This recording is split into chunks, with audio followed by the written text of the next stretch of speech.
আসসালামু আলাইকুম, সবাইকে জানাই নববর্ষের অনেক অনেক শুভেচ্ছা। আর এখন যে ভিডিওটা তোমরা দেখতে পাচ্ছো এটা কিন্তু ছিল আমার গেট রেডি উইথ মি একটা ভিডিও।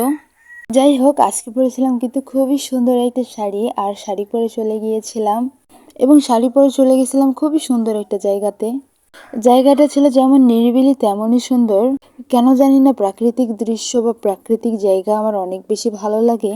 আর এদিকে তো আমার বান্ধবীর সাথে গল্প করতে করতে আমি চলে যাচ্ছিলাম সামনের দিকে, কারণ আমার বান্ধবী বলতেছিল সামনে নাকি খুবই সুন্দর একটা ফটো সেশনের জায়গা আছে, সেখানে যাচ্ছিলাম।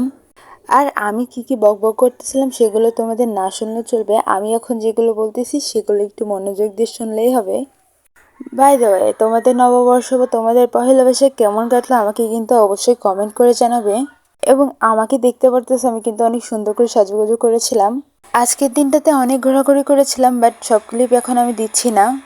সন্ধ্যার দিকে আমরা চলে গেছিলাম টি অ্যান্ড টকে, যেটার প্লেস বা লোকেশন আমি এর আগেও বলে দিয়েছি। জায়গাটা পার্সোনালি আমার কাছে অনেক বেশি ভালো লাগে। জায়গাটা অনেক নিরিবিলি হলেও আজকে অনেক বেশি লোক ছিল।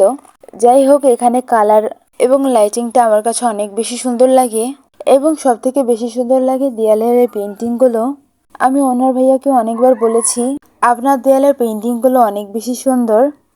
এখানে র ক্যামেরায় ভিডিও করলেও অনেক বেশি সুন্দর আসে।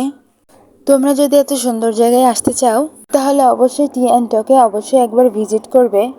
আশা করি খাবারও তোমাদের অনেক বেশি ভালো লাগবে এবং জায়গাটা অনেক বেশি সুন্দর। আমি তোমাদেরকে অবশ্যই সাজেস্ট করবো এখানকার চিকেন সিঙ্গারা এবং নর্মাল টিটা ট্রাই করতে। এই দুইটা খাবার আমার কাছে অনেক বেশি পছন্দ হয়েছে, তোমরা চাইলে ট্রাই করতে পারো। এবং প্রাইজও আহামরি অত বেশি ছিল না। তোমরা নর্মাল টি পেয়ে যাবে 30 টাকাতে এবং সিঙ্গারা পেয়ে যাবে এক এক পিস 25 টাকাতে। যেহেতু চিকেন সিঙ্গারা এই জন্য দামটা একটু বেশি। আর আমি একটা ফার্স্ট বাইট নিলাম। দেখতে পারতেছো সিঙ্গারাটা কিন্তু অনেক বড় ছিল। এদিকে আমার বান্ধবী তো আমাকে খুবই পচাইতেছিল। সে আমাকে বলে আমি নাকি ভিডিও করতে পারি না, আমি নাকি কিছুই করতে পারি না। এই ভিডিওটা আমি পরে কোনো এক সময় আপলোড করব। আর তোমাদেরকে আমি টি অ্যান্ড টকের লোকেশনটা দিয়ে দিচ্ছি। এইটা হচ্ছে ঈদগাহ ময়দানের একটু পিছনের দিকে। ঈদগাহ ময়দান সামনের দিকে পড়বে এবং টি অ্যান্ড টক পড়বে পিছনের দিকে।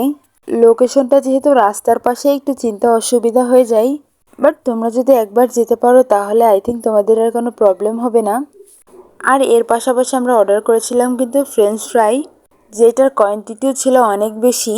ফ্রেঞ্চ ফ্রাইয়ের আলুটা একটু বড় বড় হয়ে গিয়েছিল, তাছাড়া সব কিছুই ঠিকঠাক ছিল। আর আজকে যেহেতু পহেলা বৈশাখ ছিল বা শুভ নববর্ষ ছিল, এই জন্য আমরা সবাই কিন্তু সুন্দর করে শাড়ি পরেছিলাম। বাট আমার বান্ধবী, যার মনে কোনো রং নেই, সেজন্য সে কালো বোরকা পরেছে। সে বলে তাকে নাকি শাড়িতে একদমই মানায় না, কিন্তু শাড়িতে যে তাকে কত সুন্দর লাগে সে নিজেও হয়তো জানে না। যাই হোক, খাওয়া দাওয়া শেষে সেখান থেকে বেরিয়ে গিয়েছিলাম।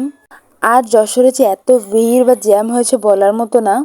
প্রচুর প্রচুর লোক হয়েছে, যেহেতু আমাদের যশোরে প্রায় 4-5 বছর পর এত সুন্দর করে পয়লা বৈশাখ বা নববর্ষ উদযাপন করতে পারছি।